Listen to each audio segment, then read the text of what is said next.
A terrível onda da morte. Acidente na barragem de Vajonte. País: Itália.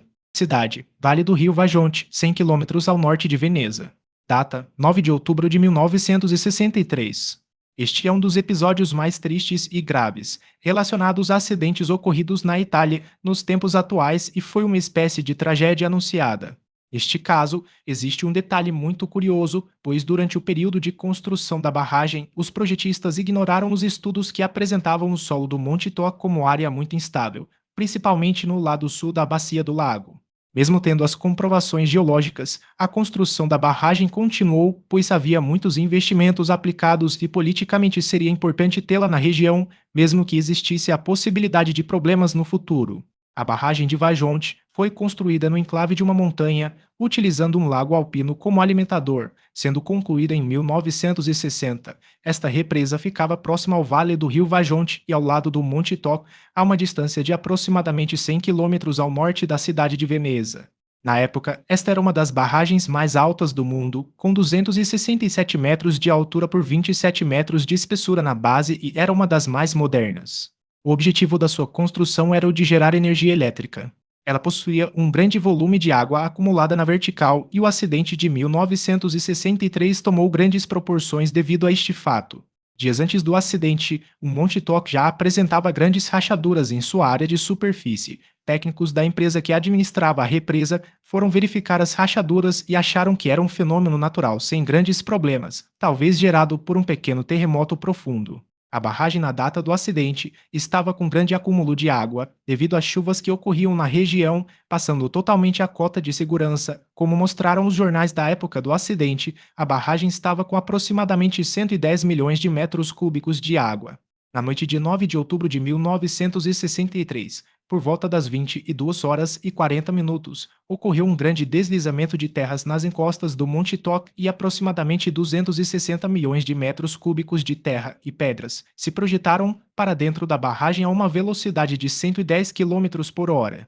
O volume de rochas e terras era mais que o dobro do volume de água acumulada no lago e com a velocidade em que caiu dentro da represa, o impacto nas águas gerou uma onda imensa, onda esta, que se projetou sobre as bordas da represa, atingindo mais de 200 metros de altura, considerando este valor a partir da franja de concreto do topo. Depois toda esta água caiu com grande impacto no cânion, descendo com grande velocidade em direção ao vale, inundando e destruindo todo o vale do rio Vajonte e também o do vale do rio Piave. Muitas cidades, municípios e aldeias que estavam no caminho das águas foram totalmente destruídas. Os primeiros lugares a serem atingidos foram os municípios de Erto e Casso, que ficavam no alto da encosta, próximo à represa, nas margens do lago Vajonte, as aldeias de Il Cristo, Pineda, Seba, Fraseire, Prada, San Martino, de Specie, Marzana e a parte baixa da cidade de Erto também foram destruídas.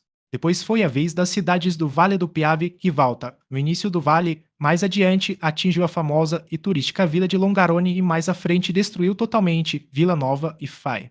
Como as ondas das águas da represa saíram possivelmente em 3 direções ao mesmo tempo, devido ao formato do lago, sendo que o maior volume foi lançado em direção ao vale, outras cidades em outras áreas também sofreram danos, como Castellavaso, Dogna, Coriçago, Pirago, Provagna e Fortogna que foram bastante danificadas.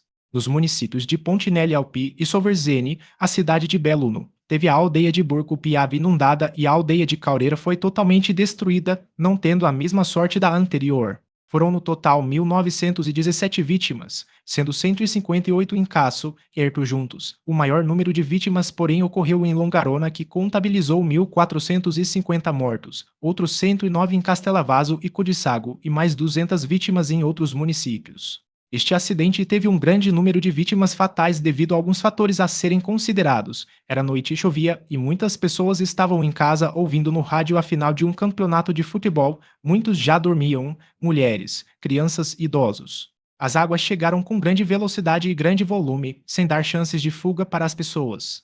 As casas ficavam no interior do vale, um local plano e mais largo, cercado de partes mais altas nas suas bordas, com 2 rios na sua parte interna. Estes fatores ajudaram a canalizar as águas em uma determinada direção, tornando tudo muito mais crítico. A onda destruidora também foi chamada de a Onda da Morte, pois possuía 20 metros de altura e 250 metros de largura quando chegou no vale e levou apenas 6 minutos para destruir tudo.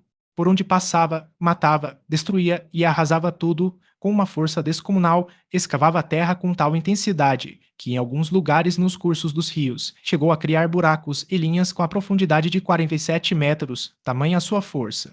Por onde as águas passaram, quase todas as árvores foram arrancadas, ruas e casas desapareceram, vidas foram ceifadas, lama e destruição tornaram-se os únicos elementos presentes.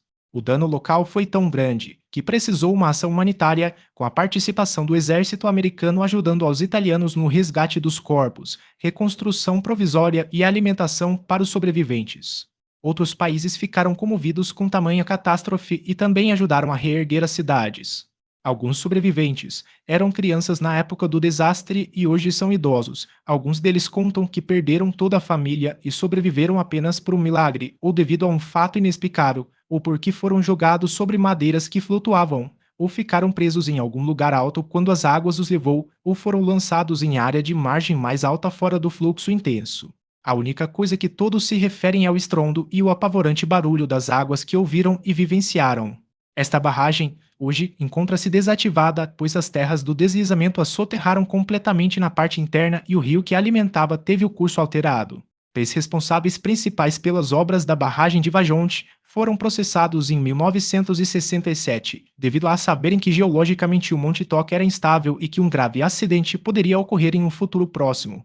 Por não terem feito nada para impedir a construção da barragem naquele local e por não informarem a população das cidades vizinhas sobre o perigo iminente, os responsáveis pelas obras foram parar nos tribunais e receberam as sentenças devidas, mas apenas um ficou preso por algum tempo, já que os outros dois faleceram antes da finalização do processo na justiça italiana.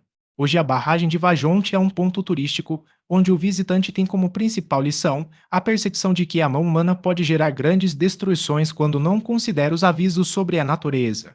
Deixe um like para ajudar a aumentar o alcance do canal. Inscreva-se e aumente seus conhecimentos. Se já for inscrito, clique no sininho para continuar recebendo as notificações do canal. Obrigado por sua atenção e até o próximo vídeo.